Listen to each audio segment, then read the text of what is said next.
Yılıştırır tünelle, yazar salon değirmeye.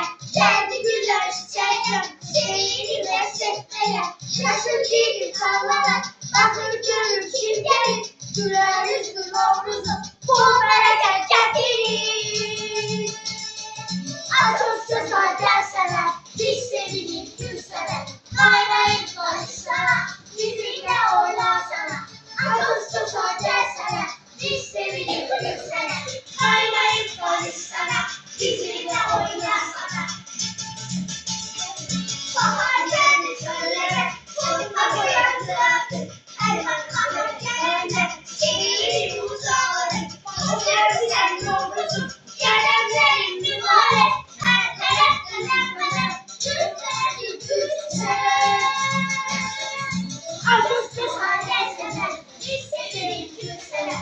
Kaynayıp barışlara, bizimle oynasana. Ağustos ayı sever, biz sevinip gül sever. Kaynayıp barışlara, bizimle oynasana.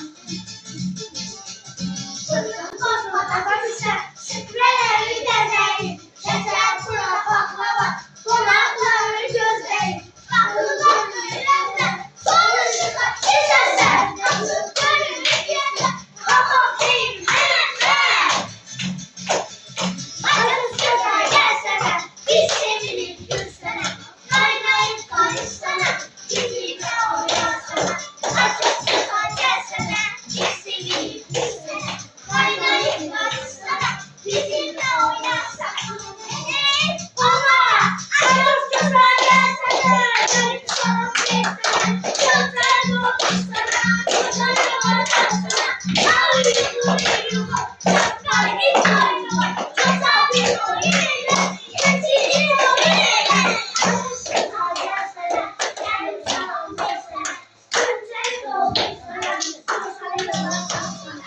Ağustos ayı sever.